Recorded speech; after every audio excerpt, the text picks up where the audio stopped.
I uncovered a dark secret about my school's principal, and it changed everything. When I was in high school, I had always been the quiet, studious type. I kept to myself, mostly focusing on my grades and hanging out with a small group of friends.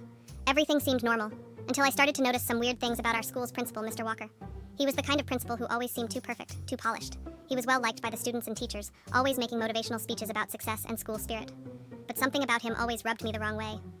One day, I was staying late after school in the library, working on a project, when I accidentally overheard a conversation in the hallway.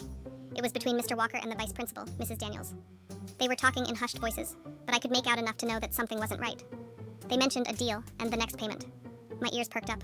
What was going on? The next day, I decided to do some snooping. I knew Mr. Walker's office was off limits, but I figured I could at least check his trash can for any clues. I didn't expect to find anything, but when I opened the drawer, I found a series of letters. Most of them were formal, but the ones that caught my eye were from real estate developers. That's when it hit me. Mr. Walker was using the school to cover up something huge. I found out that he was secretly selling parts of the school property to developers for a huge profit. The deal he and Mrs. Daniels were talking about was a shady land transaction involving the school's athletic fields. They were about to sell it to build luxury apartments, without the school board's knowledge. I didn't know what to do. This was bigger than anything I could handle. But then, things got even stranger. The next morning, I showed up early to school, hoping to figure out my next move.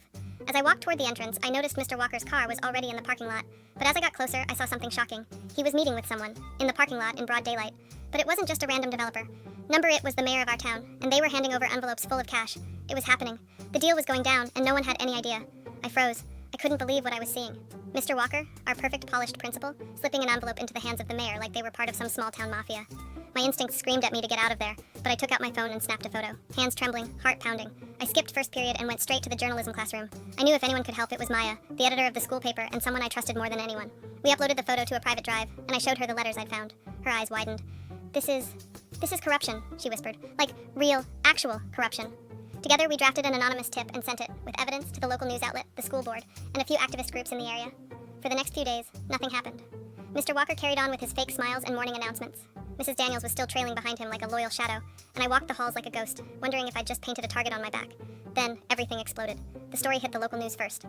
Principal and mayor accused of illegal land deals, the headline read. Reporters swarmed the school. The board launched a formal investigation. Mr. Walker didn't show up to school the next day. Neither did Mrs. Daniels. Within a week, both had resigned for personal reasons. The athletic field deal was frozen. The mayor went on leave. I never got credit. Not publicly, anyway. But Maya slipped a handwritten note into my locker a week later. You did the right thing. You stopped them. Stay strong. M. I still don't know if they ever figured out who sent the tip.